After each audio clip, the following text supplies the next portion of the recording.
thank you all for being here. If I have not had it, I think I see a lot of new faces here this afternoon.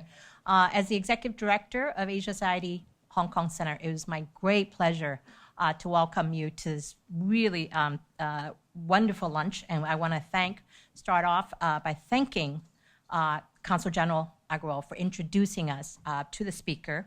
I think you're going to get a wonderful talk today from one of the most powerful women, according to Fortune, and we're delighted to host Madam Bhattacharya here for today's talk, talking about opportunities and challenges for India. And she will be having a conversation with our chairman, Ronnie a little bit after 1 o'clock. She is running short on time because media also want to talk to her. I know she's already spoke to a lot of the press, but I think the Chinese media would like to have an opportunity to interview her after the lunch program. So we're going to try to get started, and you will have a chance to enjoy your lunch. But before we get started, I just want a couple of announcements and also a couple of thank yous and congratulations. This is really a wonderful time to be hosting this lunch on March 1st. For those of you who were with us, many of you were with us for the India by the Bay Festival. Can I see a hand of those of you who participated for the India by the Bay Festival? I want Ronnie to see the hands, and many of you, because next year, if you're a member, we're going to try to make it easier for you to buy tickets and be part of India by the Bay. Those of you who are familiar with India by the Bay is one of these festivals that was kicked off by Consul General Agarwal's predecessor about 3 years ago to really introduce India to Hong Kong using Asia Society. And we are delighted that it's gone from success to success. And under current Consul General Agarwal, it's even more successful than the previous two, in that we had 9 programs, 7 of them here at Asia Society Hong Kong Center, 2 of them at Ovalo, and also the attendance was overwhelming in terms of the speakers, the caliber of the program, and I'm particularly proud that we said yes to Sanjoy, Roy, and also Lakshmi in partnering. We really believe in partnership because we cannot do this all by ourselves. And thanks to the consulate, Indian Consulate General's Office, we've been able to bring you quality programs about India and about India today in terms of the arts and culture. So in fact, we're so successful in doing our arts and cultural programs. Some of you think we only do arts and culture, which is not true. Those of you who've been members of Asia Society since our beginning in 1990, we continue to have quality programs like today, focusing on business and policy. If you don't believe me, just check this out. You all have this on your chair, and this is just a sampling of what the program we're going to be hosting here at Asia Society Hong Kong Center just this March. If you're interested in banking, we have an interesting program coming up on China's banking transformation on March 14th. So this is just March. We are the envy of Asia Society out of all 12 centers. We truly are the envy of Asia Society Network in that we are able to bring you quality programs, not only in the arts and cultural space, but on the business and policy side, and really talk about some of the issues. I think if like me, I think we are now living in this world of echo chambers. If you watch Fox, you watch Fox. If you watch MSNBC or CNN, you watch that. But here at Asia Society Hong Kong Center, I look at across in terms of our membership, and those of you who are here with us, we truly have the diversity that is really needed in this world today. We hear from each other, whether it's a topic on China, India, Indonesia, Philippines, and we really truly listen. And the program has gone from Asia Society Hong Kong Center has gone from success to success. I don't want to brag, but sometimes this is our 5-year anniversary. 5 years ago, February, we opened this center, and I really, really cannot believe in terms of the quality of the program we continue to bring you, and in terms of the collaboration and partnership, especially with all the various consulates.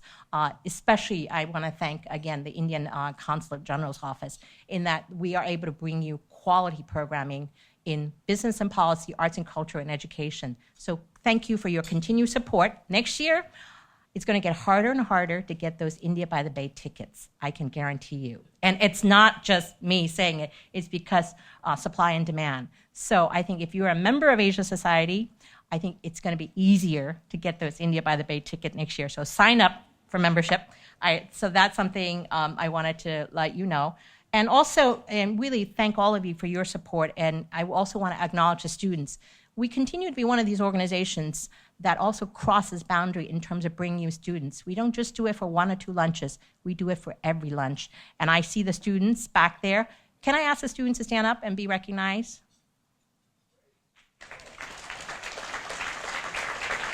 You can recognize the wonderful uniform of Hip Yun. We have high school students as well as university students. Thank you, students. And please be ready for your questions. And I'm especially delighted to see the girl students from Hip Yun, because this is a woman leader that you want to kind of get to know better and also follow her career, because we need inspirations. And that's why 5 years ago, please sit down, students. We were Asia Society in March of 2012 here in Hong Kong. We were able to introduce, at that time, she was Development Secretary. Carrie Lam was visiting India, and she was able to speak to our Asia Society Mumbai, India office. So that is something that we continue to be the bridging role among all of the centers.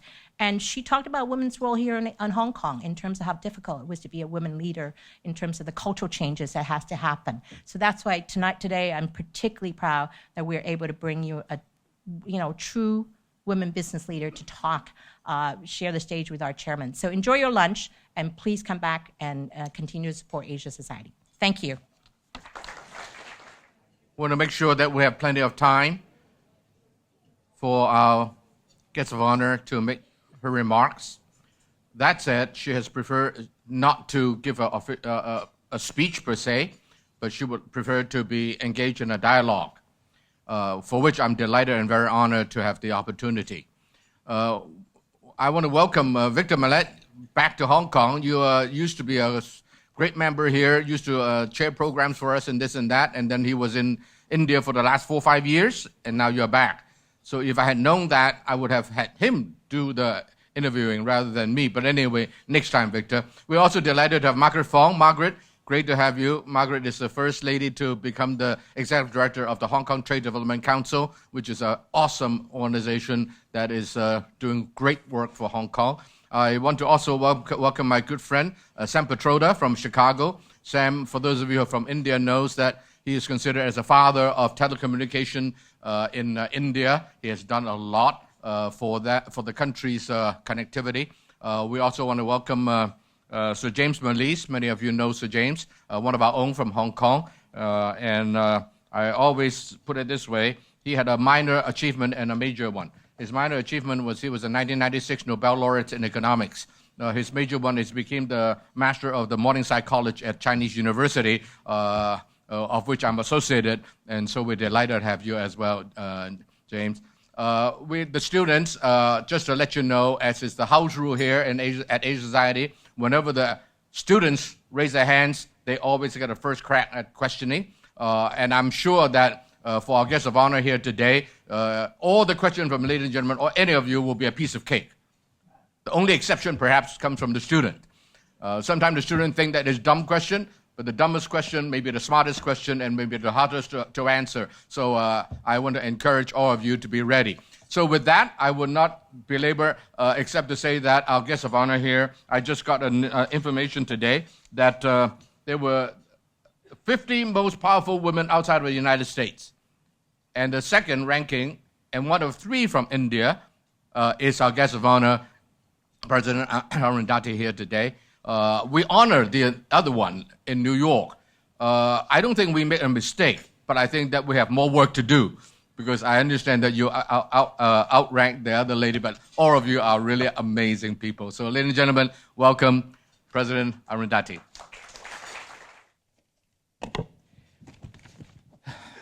The President would be happy to make some opening remarks, so perhaps we'll just turn it over to you first, make some opening remark, and then we'll go right into a discussion. Is that okay? Sure. Thank you. Thank you very much for having me here. It's a great honor to see so many of you. India, as you know, we've just got the GDP numbers for the third quarter, and there was a lot of fear that these numbers would take a beating, given the fact that this was the quarter in which we did demonetization. And now this demonetization exercise itself has been looked on with a lot of interest across the world, because nowhere has an economy taken out 86% of currency in circulation, and specifically not an economy that is as cash intense as India is. 12 to 14% of India's GDP is in cash. Most of the supply chains, the last link is in cash. Now, to take all of that out in a country of 1.3 billion and then remonetize it is a job of humongous proportions. Also remember, we did it, that is, the banking system did it without any notice. So no preparations. We were just pushed off the deep end and expected to swim, which we did very well. I can tell you that... Did you know about it yourself as the chairman? No, I Even didn't. you don't? No. Oh, God. In fact, the heads of the banks were called to the central bank for a meeting in the evening. We were told there was no agenda, so we didn't know what to expect. We were called there at 6 o'clock and given tea and snacks. And we made small talk and talked about all kinds of matters. At 8 o'clock, the TVs were switched on. And with the rest of the country, we watched the Prime Minister declare the demonetization. So no preparations whatsoever. So the shortage of physical fiat cash is not your fault? Oh, no, Okay. not at all. I want to clarify. I deny that responsibility. But again, as I said, it was something that we really and truly had to work very hard in order to do. And I think, the media captured the grouses, the angst, the difficulties, but it did not capture the groundswell of support that was there for this activity. And that is something that I really want to underline, because had it not been for the groundswell of support that was there across the board for this particular step, which people did feel was another step towards bringing a corruption-free society, if that support had not been there, you would not have seen such a huge exercise pass off without a single riot or a single law and order issue. So while the bankers worked very hard, I really think, we also have to thank the people at large, the citizens of India, the customers, who so patiently cooperated with us in this entire exercise. And I think that is where there is a difference in what we did and maybe other countries did. The feeling that this country is one which really feels that they need to get ahead. They want to do it in a manner that is sustainable, that is transparent, that is inclusive. And I think that therein lies the strength of India today. Well, since you started on that subject, could it have been handled slightly differently in logistics? Could they have secretly print all the dollar bills or rupee bills somewhere? Could it have been done? We could probably have done it in the sense that we could have created stacks of a newly printed currency. But even then, the sheer fact that you have to get money from people and give money out to them, while the logistic problems of getting the money to various places may have been lessened, but the number of people lining up would have still been the same, because the same number of people or the same number of bankers would have served all of these people. So I don't think you could have done anything very much. The only way we could have done something is if the ATMs could have been stacked with the notes early on. Now there was a problem, because these ATMs needed recalibration as the sizes of the notes had changed. The 500, even the 500 is different. Everything. The 500 and the 1,000, the 2,000, both of them, the dimensions of the note had been changed. And that caused the problem of getting the ATMs recalibrated, which is a manual exercise. You really need to visit the ATMs in order to do it, and you have to visit it in teams of 3, because the joint custodians had to open the vault and then the engineer had to do the recalibration. So this is something that unless you wanted to keep the dimensions the same, it would have resulted in the same kind of disruption. When do you think that this whole thing will die down, meaning that whoever needs to change the bills will be able to do so? I think, the changing of the bills is already over. It's a question of allowing people to withdraw freely from their accounts. Business people are already allowed to do that. So there is no bar now on current accounts or cash credits. They can take whatever money they want. On the personal side, people are still restricted to 24,000 rupees a week, which is not really too bad. That means it's almost 100,000 rupees a month. And if you consider the general income levels of people, 100,000 is really a lot of money. So to that extent, even on that side, the restrictions are minimal. And even these restrictions are expected to fall off by the middle of this month. If you look at business levels, other than the luxury segments of gems and jewelry and high-end apartments, most of the business levels are back to about 95%, 90 to 95% of pre-demonetization times. And most of the companies like FMCG companies and other companies with fast-moving goods, they have reported a very V-shaped recovery. So the recovery has been very rapid. My last question was on behalf of my poor friends in India, and I have a lot of them. They are really very dear to me that don't have a whole lot of money. Now, the next question is for myself and for you. I still have a lot of rupee bills at home here in Hong Kong. Next time when I go to India, can I somehow convert it besides giving it to you after lunch? Sure. You can convert it in only one way. That is, up to the 31st of March, the Reserve Bank of India will continue to exchange these bills if you have been out of the country during this period.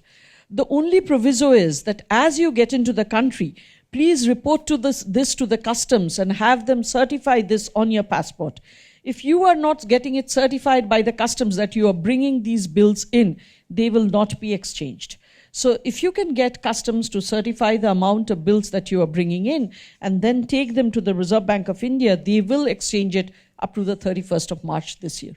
Thank you. Asia Society is a place where all of us can learn and intellectually, improve. Ladies and gentlemen, I have just given you one way to save your money. Okay, Asia Society's value goes beyond what you think. So next time you go in there, make sure that you do what the president says. Okay, I don't want to dwell on the demonetization unless you want to continue. If not, then can I ask, begin with a personal question? Sure. How did you get to where you are, especially as a woman? Mm-hmm. What are the qualities that distinguishes you, that make you able to, get to where you are? Okay. First of all, I think as a woman, I joined an organization that was quite nurturing. Nurturing in the sense that no additional obstacles were put in my way in the form of things like transfers very early on in life, though they happen later. But at least, the years, especially the early years of marriage and childbearing, I didn't have any additional obstacles. Okay, but having said that, I think as a woman, we have to understand that many people fall off because they have a feeling that they will not be able to take care of the challenges of both the family and the home. And women being women, they are very honest in what they do, I think. I'm not saying men aren't, but I think women are more so. We got it. We understand. Women are more so, and if they feel they are shortchanging some segment of the responsibilities they have a tendency of holding themselves back. What I would like to tell them is that it is not necessarily true that you will shortchange either of the two. I know Ms. Nui, the head of PepsiCo, has been credited by saying you can't have it all. Now, I think that applies to anybody and everybody. A housewife doesn't have it all either. And it all depends upon your definition of what is all. So if you can define all in a proper way, in a way that is practical, then it is possible to have it. And again, I continue to give this analogy. You've all driven on a dark night on a highway. And as the car drives, you can see only till the place where the headlights go. Beyond that is sheer darkness. There could be a precipice there. Most of the time for women, they fail to believe that beyond what you can see, there is a precipice. Whereas if you continue to drive, you will continue to have the road open up in front of you. Actually, that is precisely what happens when you dare to hang in there and continue so that, you need not fall off the workforce. In fact, Mr. Pitroda was just telling me about one of our ex-chairmen, Mr. M.S. Verma. Mr. Verma also happened to be a senior and a chief general manager when I was a young officer. And in one of those places, when I had great doubts and I thought I should leave the bank, I actually called him. And he told me that leaving the bank is a matter of 5 minutes. It just takes you 5 minutes to leave something. But before that, try and see whether you can still make it work. Because leaving is it's very easy, it's very simple. It doesn't take too much time. Trying something out does take time, and maybe it may be worth your while. And in fact, I think he's the one who prevented my falling off the workforce so that I continued. And I did find that it was manageable, it could be done, and that's how I'm here today.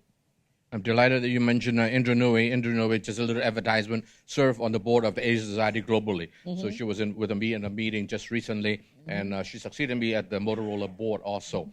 But there are three of you. Yeah. Three of the very, very successful banks. One, the biggest, yours, and then two very, very innovative banks, ICICI and Axis Bank. Mm-hmm. All three of you, all three banks are led by women.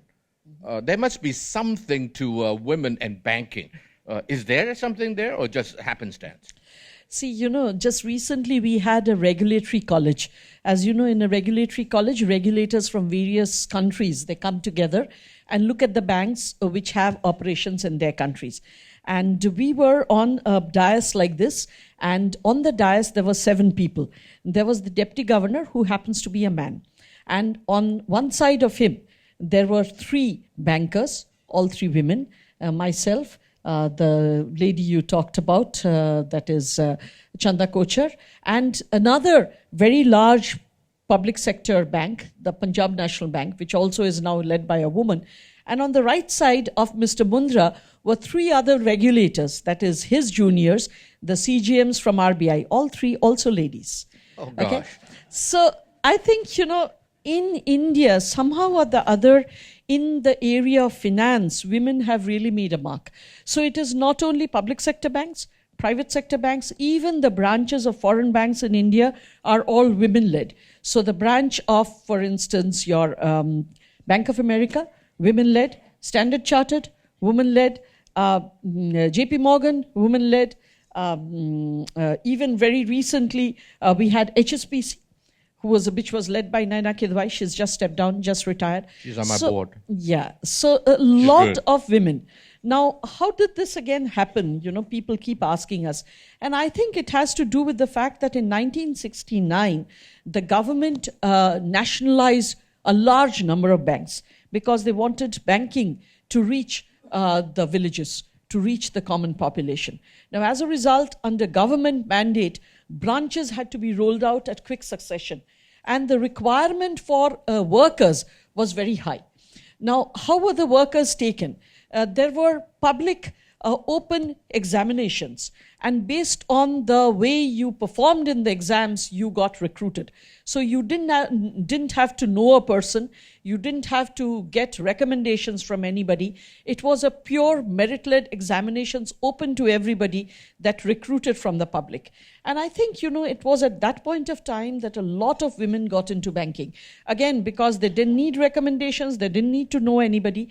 And probably their guardians felt that banking and finance is something that you do within closed doors. Little did they know what we actually have to do. So it was within closed doors, and therefore they felt it was a persuasion that women could participate in. And that's how a lot of women started entering finance. It's taken us about 30 to 35 years to work ourselves into the C-suites, but I think we are there now. Today, for instance, while I'm the chairman, my CFO is here today. She also is a woman. Can we acknowledge her also? Can you rise to be acknowledged? Amazing. Okay, so my digital initiative, by the way, is also led by a woman. Again, somebody Mr. Pitroda has met, again, a very impressive person. So we have quite a lot of women, getting into the upper echelons of banking. And probably, as I said, as a result of that effort that the government did to suddenly open up banking, requiring a lot of workers to get in there. Well, just to clarify one thing, 1969, our guest of honor was too young to be in banking at that time. No, I joined in 1977, not very young either, but I joined in 1977. But will a young Indian woman today have the same opportunity? I think she has far superior opportunities today. Because if you look at, I actually don't have any concerns about the number of women joining. The number of women joining in India in various areas, be it the IAS and the Consul General can also certify that is the case, be it the bureaucracy, be it in the private sector. If you look at the television anchors, most of them are women. In any area, the number of women joining are far better than what they were during our time. My concern still is the fact that they seem to fall off the workforce as time goes on. So we have to find a way of retaining them on the workforce. And that is where I think there is still a lot to do and where we really haven't cracked the problem as yet. Can we now turn to the Indian economy? Sure. I know of no other economy that is that big and yet it's still growing at 7%. Mm-hmm. China is now below that. Mm-hmm. And so you must be doing something right. What are you doing right? Okay. What is the country doing right? Of course, China's base is much bigger. And therefore, even if the growth there is lower in percentage terms, they are still growing hugely. And we must acknowledge that. Having said that, what in India is going right? I think one element of the Indian population that is not very well recognized is the entrepreneurial spirit of that particular country. So if you look at India today, there are 10 to 12 million people who are joining the work stream every year. 10 to 12 million. That's a very large number. Now, in spite of that, you are really not seeing the kind of social unrest that you would have probably seen in other countries. The reason for that, I would say, is that in India, the state has never taken on the responsibility of providing everybody with a livelihood. Now, that could be a good thing, it could be a bad thing. It could be a bad thing because that means that the people have to struggle a lot. And they may not be getting all the opportunities that they deserve. But it also means that it strengthens the people who are struggling to get them up to where they want to be. So they are thrown back more on their own resources in order to get ahead. And that, I think, is a very great strength that India has because the people themselves have become very entrepreneurial. So if you look at Bangalore today, you really have the Silicon Valley of India. If you look at the tier 2, tier 3, tier 4 cities of India today, you find a lot of people getting into small businesses. So 3 lawyers will get together and put up a firm. One of the reasons why I believe, again, this is my interpretation as to why India has done much better in services than in manufacturing, is because we are not a very rich nation. As a result, the amount of capital available to us is low. Services needs low capital. It's a low capital model. So there is more sweat, less capital. And that's what we are good at.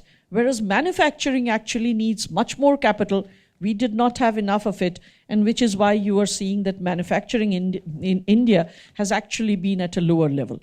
And there, I think, the state has also not played the kind of part they needed to play to bring in more capital by making the ease of business superior.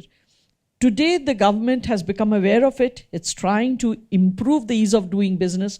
They still have a mile to go, or many miles to go. But in the meanwhile, it is not as though the youngsters who are coming up, that they are sitting without any kind of employment, that they are not looking out to do the best they can. There is still a lot of underemployment in India. There is no gainsaying that. But having said that, I still believe that there is some steel in the backbones of the people over there that make them do the kind of things that they do in the face of very large obstacles. Well, I cannot resist asking a small question first. You said that there's a lot of 2 or 3 lawyers or whatever starting small businesses. Can those people get loans from you or from other financial institutions? Sure. We do give small value loans. In fact, as you know, being in the public sector, we are subject to certain kinds of targets from the government. For instance, we had targets of opening 1 account per family within a very short space of time.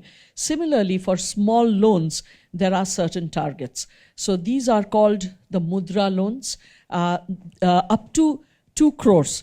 2 crores is 2 billion rupees. They are also... That's 200 million, 200,000.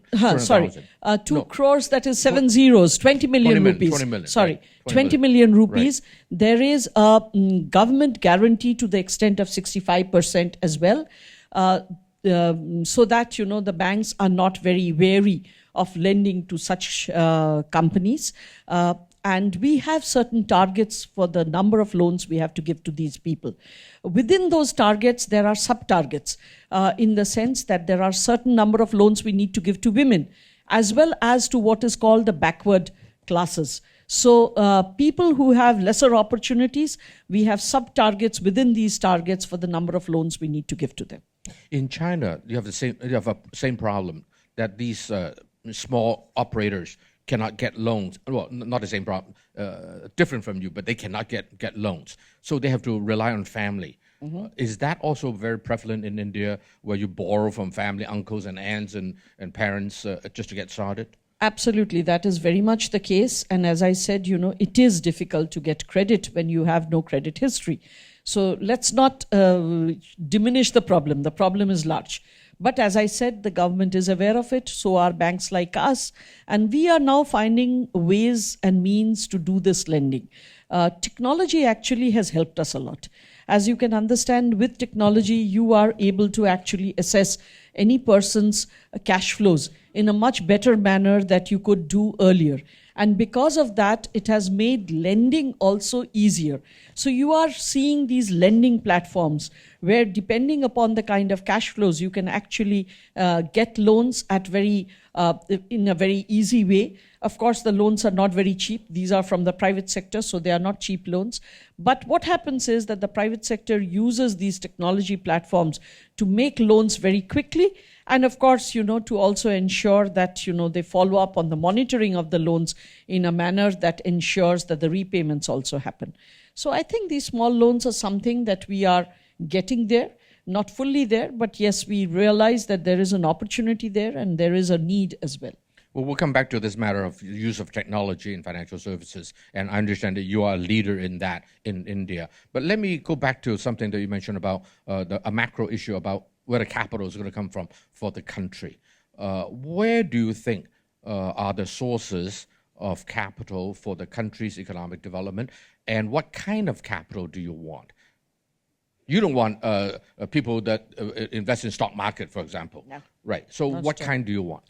Well, we would prefer strategic investors, people who actually come and who partner various Indian companies. I still believe that a local partner is important because it's not always possible for an entrepreneur from outside to understand the local sensitivities and the ways of negotiating the very many challenges that may come up in that particular environment.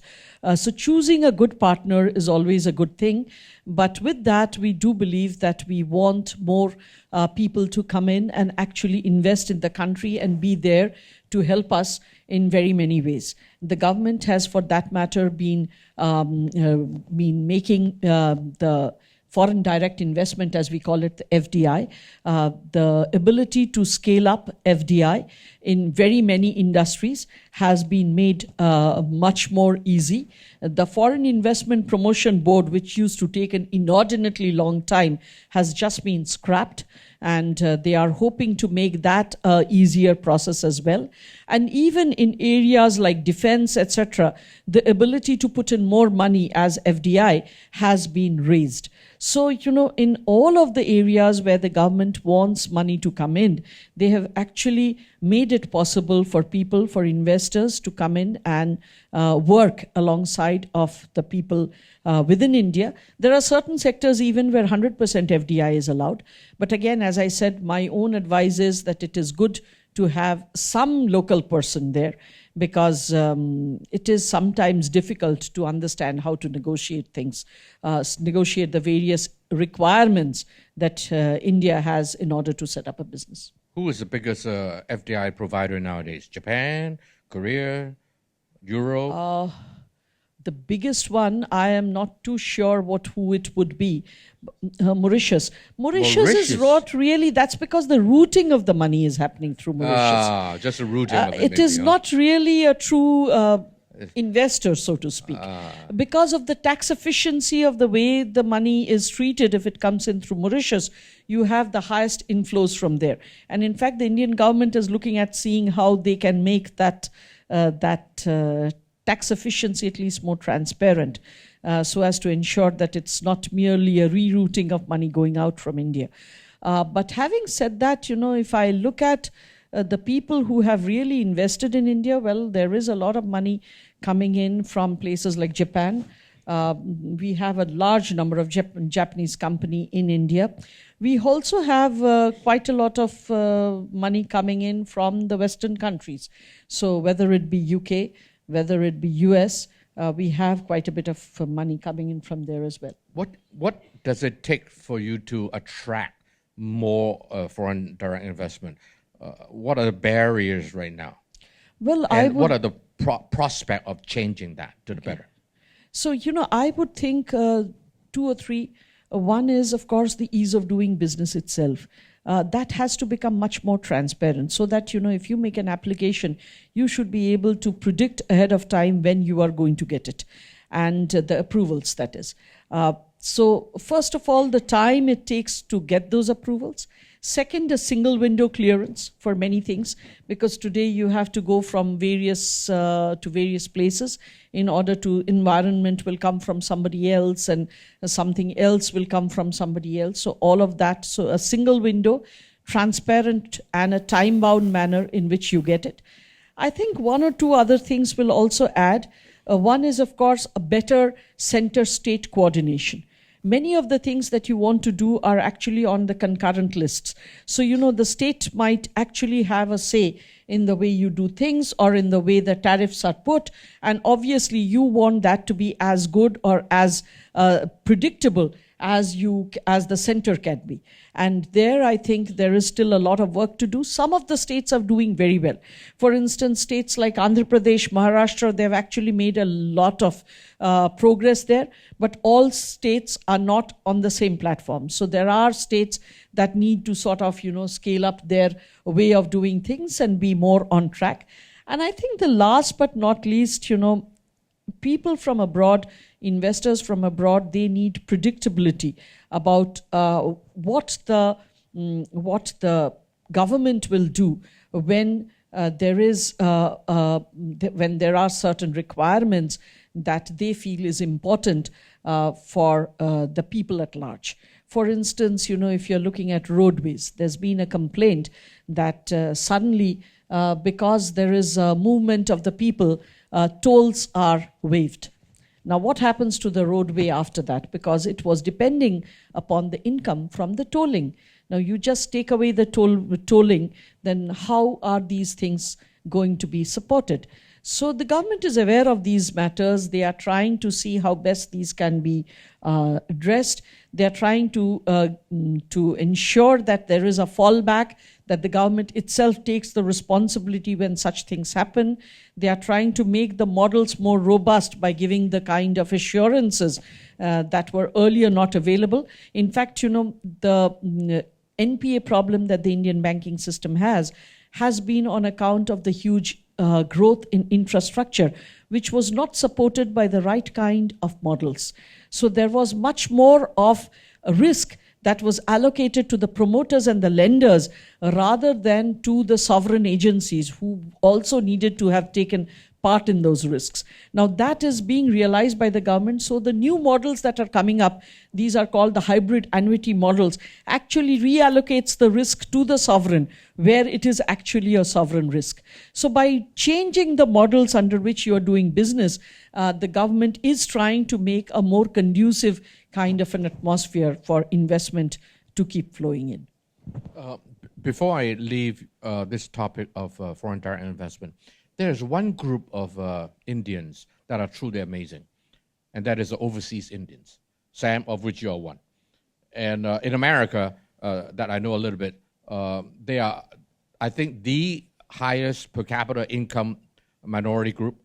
They are one of the best educated, and even in politics, they are very, very successful now. Are you doing anything to attract them back? And if they are not coming back, I would imagine that many of the big corporations from outside of Japan, outside of India, will say, "Well, those are the guys who know the country the best. They are not going back. Why should I?" Right? So, are they coming back? Sam, you are welcome to jump in later. Okay. I know that, Sam, I know you single-handedly up the average of GDP per capita, whatever income, but nonetheless, you're not the only one. Well, for that matter, Mr. Pitroda did come back and give us the telecom revolution. When the taper tantrums, so to speak, happened, when they realized that the QE was going to be rolled back, Indian currency was part of what was then considered the Fragile Five. At that point of time, a decision was taken that we would allow a special program for the non-resident Indians to put in money into India at a slightly higher interest rate. And without doing a roadshow, without moving from our seats, in a space of 20 days, 20 working days, we got $6 billion, okay? Not a single finger lifted, excepting for telling the NRIs that we are going to give you a little higher interest rate. Wow. In fact, I keep telling S&P and Moody's, no matter what rating you give to India, for the NRIs, we are AAA. And I think that's how we are perceived by the NRIs. They have absolutely no doubt about putting their money into the country. Now, whether they are coming back themselves, I think the number of people returning today are far superior to what they were when we were in college. When we were completing our education, 99% of the people who graduated out of the IITs and the IIMs were going abroad and settling there. Today, even today, a lot of them go out for further studies, but a whole lot of them do return in order to set up their own companies to become entrepreneurs. And that, I think, is a very good symptom of what could be achieved in India if we made the atmosphere more conducive for them to come and work here. Obviously, you know, the lifestyle that is available in India is still not at par. Okay, but I think we are very quickly getting there. And as we get there, I see that we will be able to attract more and more of these people back to the country. And they would continue to contribute to the country. You implied earlier that there are some perhaps competition among the states. I've read about it as well. I'm just wondering, how real is it? And in what area are they really making headways? Are there some particular clear winners such that the others say, oh gosh, I'm left behind. I better, is that happening? Just before this new government came to power, I was attending one such session, and the speaker there was one gentleman called Ramchandra Guha. He happens to be a very noted historian. And he was asked, that will a UPA government or an NDA government, which will be better? And he said that, the India will have its day in the sun when it's not the central government, but when we get 8 to 10 really good chief ministers of states. That is when India will really, break out into a nation that will be really, growing really, really fast. And on reflection, I think that was a very true observation. Today, actually, we are beginning to see that. So if you see some of the chief ministers of the states, Mr. Devendra Fadnavis of Maharashtra, a very young person, a politician who's not, not been a career politician for a very long time, but quite young. Chief ministers like Ms. Vasundhara Raje in Rajasthan, like the Chief Minister of Madhya Pradesh, the Chief Minister, and though, Jayalalitha has just expired, but even when she was around, she did huge number of things, very powerful. Even for that matter, somebody like Mamata Banerjee, who's, again, broken into a citadel of 30 long years and taken over the state. I think all of them have one thing in common. They realize that if they don't bring about development, they are not going to last long. Earlier, the idea was keep people poor, keep people illiterate, pay them just before the election and you'll get the votes. Now they realize that, the people are taking the payment from every party and then simply electing who they want to elect. And who they want to elect will be that particular party that delivers with growth. Also, the fact that there are many more youngsters voting today means that there are many more aware voters. And they are aware mainly because the amount of information that is available today, both because of the spread of TV and the internet, is humongous. And though I don't like to say this, but it's a fact that in the villages of India, there are more TV sets than toilets. I wish it was the reverse. It isn't. But the TV sets, they do play a function in the sense it makes for a very aware population. And therefore, these are the sort of changes that are driving who is getting elected. And the political parties have begun to realize this. So they don't really have a choice. They have to do the growth agenda. Otherwise, they simply get voted out. Before I open it to the floor, let me turn finally to banking. I understand that India is a little underbanked, shall I say. A lot of people are still not in the banking system, no accounts, still cash. As you said, 12 to 14% of the entire economy is cash, not in the GDP number, by the way. And you, of all people, I understand, is really trying to change that. And State Bank of India, people thought that, it's going to be a stodgy, slow-moving bank, but you have really introduced a lot of fintech and that kind of stuff. Is it possible for India to leapfrog and enter into a different economic ecology, where people deal with money and banks and transactions very differently? Where is that whole area moving for India? Okay. All of you use debit cards and credit cards, right? Do you have an app that allows you to increase and decrease the amount of money that you're going to draw from that? Or allows you to switch off and switch on the usage? Or allows you to switch on the international usage or the domestic usage? Do you have any app of that nature? We have one, okay? Similarly, do you have an app that enables you to tell what is the service you want from a bank, and the app will show you all the bank branches within 15 kilometers radius, will tell you how much is the wait time for that particular service, and allows you to generate a token and gives you a reminder when you are fifth in line and fourth in line and third in line, so that you can be served as soon as you enter the branch. We have apps of that nature as well. So I think, In State Bank. In State Bank. So yes. you install that. Yes. Ladies and gentlemen. For that matter, I just told somebody, we've been getting quite a few of the smart innovation, the cool innovation awards of Gartner in the Asia-Pac region for very many of these innovations.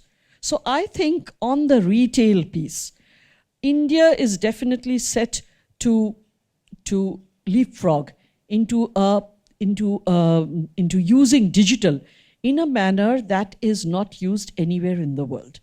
Today, for instance, thanks again to the telecom and subsequent digital revolution, India has what is called the largest biometric database in the world.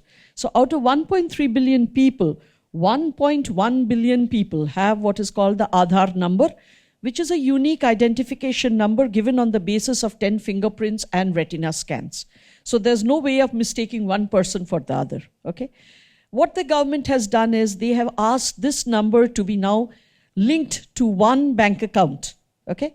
And if you link it with your bank account, very soon we will have a system where you will be able to operate your bank account only with that number and with your fingerprint.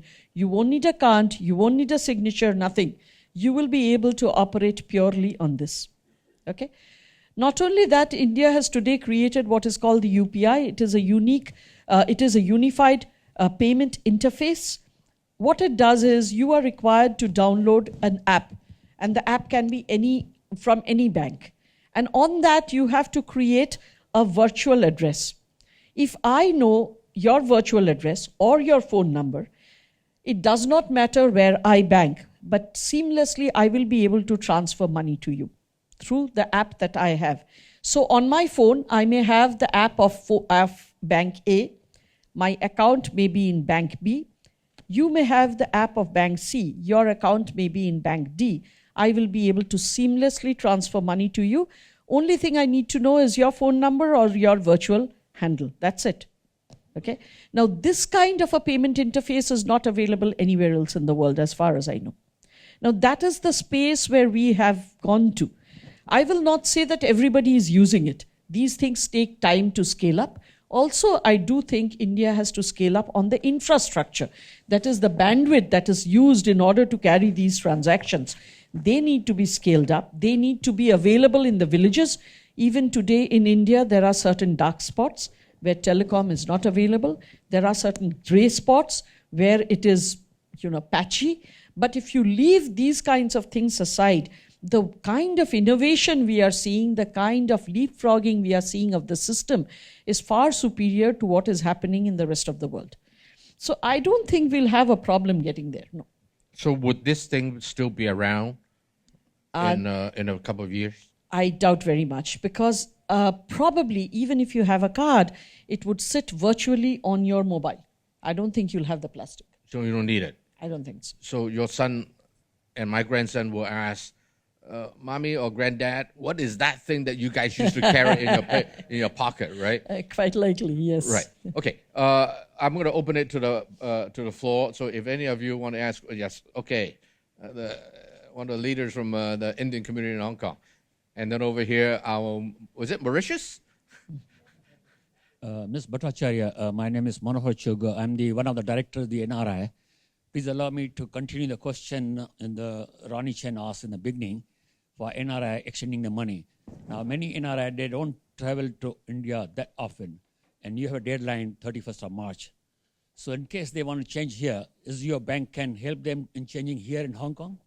No, that's not allowed, actually. We are not allowed to take Indian cash abroad, even at the consulates. So what is the alternative? They are not traveling to India. They will not travel only to change the money. Give it to me and I'll bring it for them. I'm serious. You can make a business out of it. Take a 10% Actually cut. speaking, there is little choice. You need to come back to the country at least once. And I hope you will. But I know this is a problem. It has been flagged by the NRI community, and I'm sure the Consul General has been inundated with requests. But I think this is one of those places where it's not been possible to do things abroad. Too bad. Wallpaper. Yes, sir. Mrs. Bhattacharya, thank you for the speech. My name's Alan Rosling. I'm ex-Tata. Can I take you back to what you're talking about, the NPAs and the stress on the Indian banking system? Sure. There's been a huge amount of debate about how this issue can be addressed, and the government obviously has taken steps, as have the banking community. But could you look forward a few years? What is going to change the Indian banking system in terms of making it much more robust and bringing the NPAs down from whatever they may be, people say 8 or 12 or whatever the number is, %, down to international norms, And what is SBI doing about it? I understand you're merging now after 15 years with your 5 subsidiaries. Next month. But could we also see privatization of SBI? That last one is a very, very loaded question. And I really don't have an answer to that. But regarding NPAs, there are 2 or 3 things that have happened. One, of course, is the fact that while these numbers have continued to grow, our denominator number, that's our top line growth, has been very muted. This year specifically has been very muted. And the reasons for that are manifold. One, of course, is the fact that many of the better rated corporates now find it easier to access the markets. So the corporate bond portfolio has gone up hugely. So has the CP market, the commercial paper market. We've also seen the outflow of the loans given on the back of the FCNB deposits that got rolled back along with the FCNB deposits with their maturity. The other thing is the last year we have not seen the cost of inputs going up. So because commodity prices have been low and energy costs have been low, we have not seen working capital requirements go up, and new investment in projects has not happened. Now, as a result, the denominator growth has been very weak, whereas the NPA slippages have continued on the back of the RBI classifying or telling us to classify many of these working but weak accounts into NPAs. So as a result, the percentage number of gross NPA has continued to rise. We feel there are 2 or 3 ways in which this will come back. One, of course, is the fact that the economy itself needs to do better, demand has to go up, and that will improve the bottom line, the top line. Also, the investment projects that the government has been talking about, they need to actually kick off for investment to happen and the top line to increase. The second, of course, is the resolution of the NPAs themselves. We have not been able to resolve many of the NPAs because they do need some amount of very difficult decisions to be taken. And the taking of those decisions we have not been able to do because the framework given by the regulator as of now does not envisage the kind of things we have to do. So we have been following up both with the regulator and with the government to give us some amount of forbearance, not something very large, but some amount of forbearance to enable us to take the pain that has to be taken in order to ensure that these companies can be declared sustainable now. Okay, so we have to basically reduce the debt burden. And in order to reduce the debt burden, we either need to convert into equity or take straight write-downs.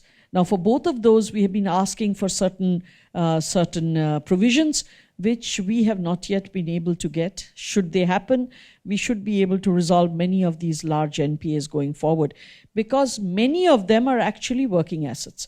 They are not closed industries, they are not roads on which there are no traffic, they are not plants that are not producing anything. In fact, many of them are now operating full tilt and can operate at better capacity utilizations if we are able to support them. So I think, that is another area where the government will have to do something in order to resolve these NPAs. But I think with the resolution, which we expect should happen faster rather than later, and the economy beginning to do better with the kind of projects that the government is envisioning, those things coming in, I think by the middle of next year, we are definitely hoping to see the numbers beginning to look much, much better. Johannes Schroeder, great to have you and Xiaoyang with us. Thank you, Ronnie. My name is Johannes Schroeder, Victoria Capital. We are private equity fund managers. Question about corruption, 2 aspects. One is, do you think demonetization is working, or will the new bills just be employed for corruption in the way the old bills were? 2 is, accepted theory is that a free press and an independent judiciary will keep corruption in check. India has had both since independence. Why isn't it working? Well, it is not only an independent judiciary that helps. Frankly, cash is pernicious in the sense that it leaves no tracks. Okay, there are no footprints where cash is concerned. And therefore, to make it a less cash-intense society is very important. Will demonetization work? Frankly, demonetization is one of the very many steps that the government has taken. They started with trying to get information about accounts abroad. They thereafter gave an immunity scheme for people to come and declare their income. The demonetization, as somebody was saying yesterday, is really a shot across the bows to tell people that they are really and truly serious about this matter. At the same time, what the government has been doing is pressing very many departments and states to go digital. Again, you can imagine, for instance, many people in the realty sector will say that the reason why prices of houses in India is so much higher is because they need 3 to 4 years just to get the approvals. And only after that they can execute a project. So the holding cost of the land goes up, and the amount that they have to give as bribes to the various people, that increases the cost of the housing projects. Now, in order to take that out, what the government has been saying is do everything on the internet. So you have to make an application on the internet, and there is a given time by which you will either be given the approval or you will be given an objection, both of which are transparent. Now, if you don't get either, it will automatically scale to the next person to see why nothing has happened. And then you have a physical track of where things are going and how it is going. So the government is trying to root out corruption in very many ways. Demonetization, mind you, is only one of the ways. Going digital is definitely the other ways of doing it. And therefore, I think, because of this agenda that they have and the very many ways that they are employing in order to bring more transparency and less corruption into the society, it will definitely have its impact. In front, and then Mark Michelson after that. My name is Preeti Davra. I write a column for Mint, the Indian business and economics newspaper from Singapore and Hong Kong. I know you've come to Singapore very often. As somebody who's moved here recently from Singapore to Hong Kong, I'd just like to ask your view on how as you know, Singapore-India relations have really taken off, and I think Singapore is the second largest foreign direct investor after Mauritius into India. I wanted to ask your point of view. What is it that Singapore has done right, or what has happened in the India-Singapore relations that has led to this, and what could lead to more of this happening with Hong Kong and India? Because as you know, the chief executive went last year, and this is what Hong Kong is also trying to do. So I'd like to get your take on that. One is better flights to Singapore. Huh? The India flights to Singapore are much better than they are to Hong Kong. Much more convenient. Of course, jokes apart, Singapore, I think, also had the kind of tax treaty that Mauritius had. And it also has a much better regulatory regime that enables people to bring money more efficiently through Singapore. And yet, because the regulatory regime is better, it is not considered to be, tainted money. So to that extent, I think Singapore had the right kind of system in order to ensure more investment getting into India. Also, Singapore, I think, has done a great job in creating an environment that it makes it easy to do business. In fact, the first time I visited MAS, I remember I visited 2 arms of MAS. One was to do with the regulation itself, and the other was the MAS department, which was there to enable business. Very rarely you will have regulators having a separate department for enabling business. With all due respect to the regulators, very often regulators are seen as creating walls and obstacles that actually, slows down business rather than enables it. Singapore is a very great exception to that. I'm not too sure whether HKMA has such a department. Does it have a department that looks at enabling business? I'm not sure. I don't know if we need it. We're so easy to do business here. One thing, of course, was, if you ask me about Hong Kong, I had the best of experiences as a person coming in Hong Kong till this time.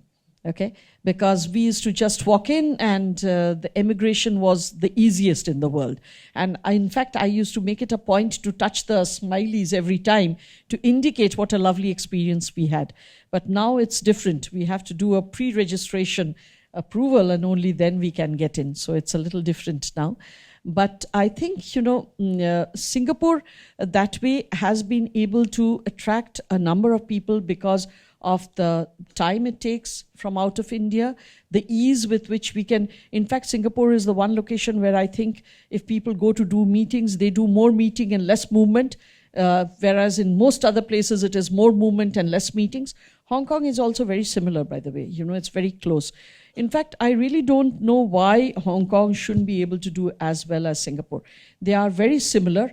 And I think the atmosphere here is also equally vibrant and alive. Not only that, it's gateway to one of our largest trading partners, which is China, which should be really an added advantage. So I think, that way, if somebody looks at it and really focuses on it, there is really no reason why Hong Kong couldn't go the same way. Can I suggest that Singapore has, 15% of the population being of Indian origin? And so they have a lot more familiarity than we do. Hong Kong, Consul General, what percentage of, how many ethnic Indians in Hong Kong? 50,000? 50,000, so it's less than 1%. Right. So whereas in India, it's more like, 15, perhaps even? Right. Okay, so it's 20%. So I think that the familiarity is one. That also could be one. Ease of doing business, both of us are the two of the best in the world, so it really matters little. Mark, the gentleman in front, Mark Michelson. Thank you very much. Mark Michelson, IMA Asia. We're a peer group of multinational executives who are active in India as well. In fact, India is now at the top of their priority list. So a lot of things you've said are very encouraging. But one of the issues I want to take up a little bit more, you mentioned the relationship between the central government and the states. And in many ways that is changing, and you made some encouraging remarks about some of the state ministers. But at the same time, that's one of the areas of real issues in terms of getting things done in India, of being more open to FDI and in other ways as well. Do you see other ways in which that's improving? And I know all the states are different, and of course, not just in India, it's in other parts of the world that we have these problems. But it's an interesting system in India that I think a lot of outsiders, especially, find quite challenging. So, in your business or in other areas, are you finding other ways of making progress in this very difficult area? I would say. Well, one other development would actually do a lot to make India one market, and that is the GST. The GST actually will ensure that the taxation, which is currently administered by the states, at long last India becomes one market and enables much freer movement of goods and services. So we are all hoping that the GST will achieve that. But over and above that, I think it's a pure matter of states realizing that the neighboring state is doing much better and they are not able to catch up. So today, as you know, Gujarat started with the investors conference called Vibrant Gujarat. Today, even a state like Jharkhand, which is considered, even they have done it. They have had an investors meet and they've actually got a lot of interest because Jharkhand again is one of those states that is very richly endowed with a lot of natural resources which are totally unexplored. So I think, that spirit of competitiveness between the states is what is really going to get us up there, and that is improving by the day. Jharkhand is a state that my son is a lover of India. And he's adventuresome, so he travels all over the place. Mm-hmm. And he told me that he's going to take a train through Jharkhand and Chhattisgarh, that whole area. And I said, hey, wait a second, son, that's really messy over there. Maybe you should not do that. So maybe I was wrong. I have to apologize to my son. Now, I'm sorry, Madam President, we only have time for a few more questions. Sure. And I saved the toughest at the last. So now you are really in trouble now. The students are asking questions. So the two gentlemen at the back, right? Okay. Whoever of you, just pick up the phone. Pick up the mic. Check. Okay. Good afternoon, Mrs. Bhattacharya.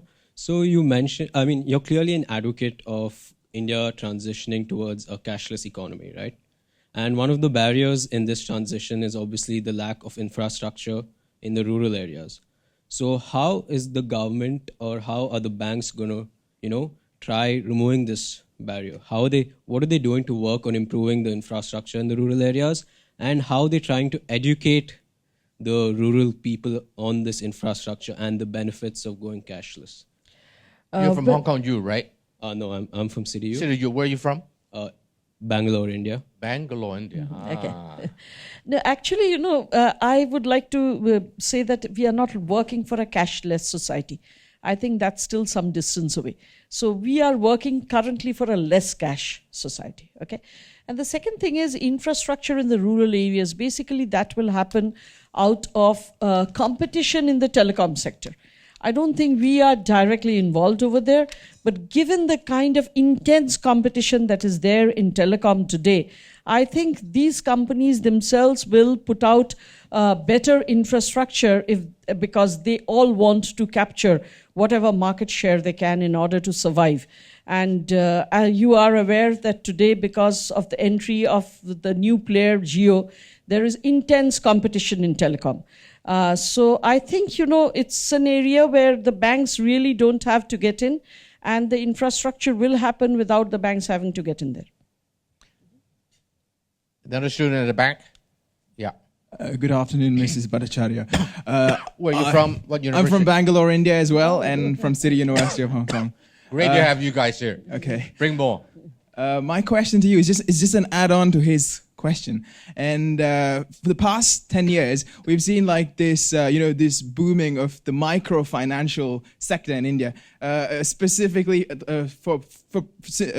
personally, I'm aware of this company called Jana Lakshmi, which helps to serve the people of India, who, especially the urban India that is unserved and are starved for capital to, like you said, be entrepreneurial. So when 30 to 35% of India is urban and the majority of people live in the rural areas, what is the solution to serve the rural India? And is it legitimate to say that India is starved of banks for the rural places in cities and towns, or do we need innovative solutions to that, like say for example microfinancial services? And as you may know that there I think come March there are going to be a few more banks, like microfinancial services, that are going to be transitioned to banks and get RBI accreditation to be banks. So my question is, it's fairly simple. Are we starved of banking institutions? Yes, thank you.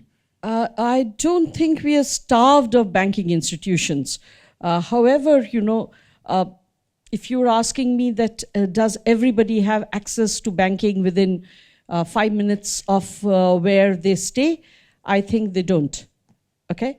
I also don't believe that it is possible to do a brick and mortar structure in order to give these people the kind of access that they want. And therefore, the experiments that India is doing with the payment banks, with the small banks, the new licenses being given to the small banks and the payment banks, is towards ensuring the kind of access that you are talking about. Okay? And these all fit into a much bigger design, in the sense that if you're looking at Jana Lakshmi, we finance Jana Lakshmi. Okay? They in turn finance the small guys, because we have a model that is much more high cost. They have a model that is high touch, low cost, because they're not bound by the kind of wage negotiations we have to go through. And therefore, they're able to deliver services at much lower cost. And therefore, their model is a very different model from our model. And each one has their own space. Okay? And I think as we go along in this experiment, the kind of touch that you are talking about will happen. Because again, we are now relying more and more on digital.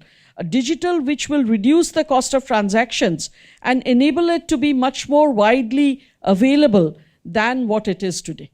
So unless you go away from brick and mortar, unless you go away from manual, you're not going to be able to give access to 1.3 billion people within 5 minutes of their place of stay. But as you go into digital, as you go into, the low-cost model of these payments banks, small banks, private banks, you will be able to do what you are talking about. Okay. Okay. We still have quite a few of hands there. Because of the time, the journalist, I think, is waiting to interview President Arundhati. How about I just take one last, because usually by 2:10, most people are leaving, but today is not a soul is moved. So how about I give you the last chance to the last student? Yeah, please. Tell us who you are, what school you're from. Thank you so much for the talk. That was amazing. My name is Pallab. I'm doing electronics at HKUST, Hong Kong University of Science and Technology. My question is about demonetization. So like from the media, we got this view that it is all about black money. But when we see like the figures, 97% of cash is back. That means like the goal was not achieved. And the tremendous cost of just like doing the logistics and everything, that is tremendous. So do you think like we failed in that terms? No, I do not. Because nobody said that the goal was to get less money than was in circulation, right? Why have we not failed? Because at the end of the day, whatever was in stash at home or unaccounted is now accounted in some place or the other. It may not be in your own company. You may have brought it into a company that's a shell company, but it is accounted. What this will do is going forward in the years to come, the revenue authorities are going to look at those companies and going to ask, how did you get that revenue in this year? And you don't get it before or after. Okay, so the revenue authorities will have a much better handle on what to do. Not only that, India has always had these shell companies. Not now, some of the addresses have been there for the past 100 years. But nobody had really done anything about closing them down and closing that loophole. Today, because of this entire incident, there is much more focus on those shell companies, and the government has already indicated that they will look at closing down those companies. Okay, so definitely, we have progressed from where we were. We have progressed in the sense the money that was in the cupboards is now in the banking system. Not all of it will get taken out. We have progressed in the sense that the government has much better handle on where the revenues are and how these could be included in the tax net. So to that extent, I think much has been achieved. And I think the biggest benefit out of all of this has been the boost to digital. The fact that UPI has come in very quickly, and I described UPI to you, was because of the requirement of digital. Necessity is the mother of invention, and we have seen that. Because there was the necessity to create such an interoperable payment system, it's already a reality.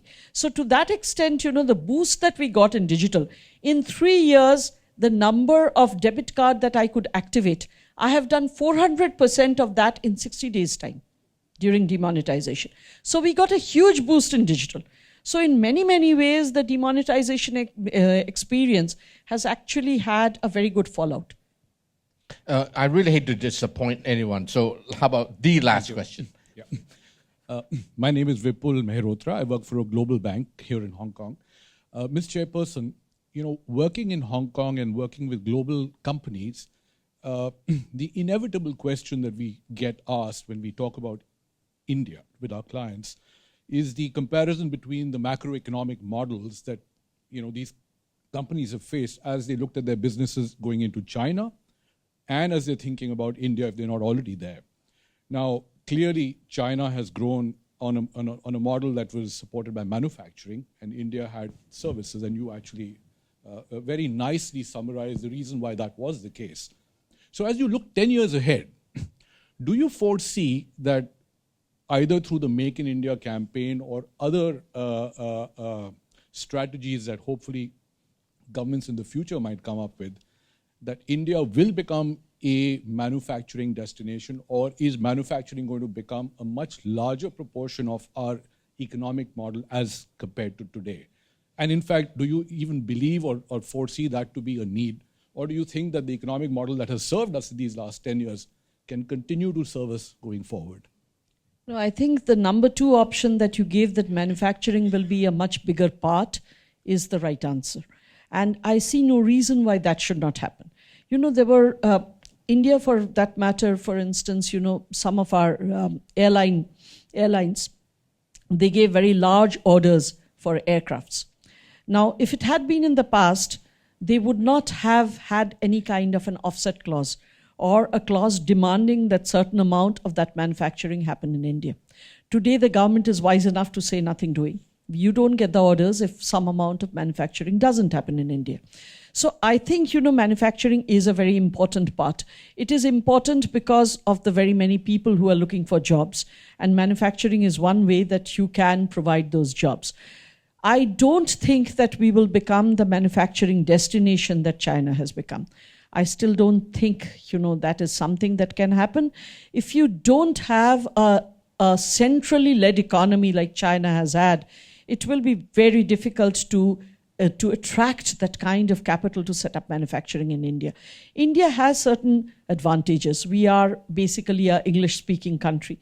We are a democracy. We have a rule of law. So all of that is there. But still, the ease of doing business that you have seen in China is obviously not there in India. So it is an obstacle. We are trying to get past it. How much we can manage, I still do not know.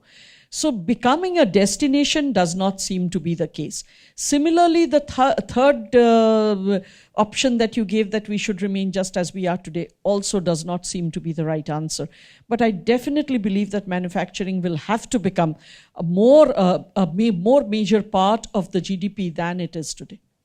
I have one request and two thank yous. The request is, Sam, would you come speak next time? We had a wonderful time today. Next time, we'd love to have you, the father of telecommunication in India. You didn't give me enough notice this time before you come. Next time, don't do that again, okay? My two thank you is, number one, to the Consul General of India. Thank you very much for bringing this wonderful program to us. But of course, number two, and perhaps more significantly, our guest of honor, the Chairperson of the State Bank of India.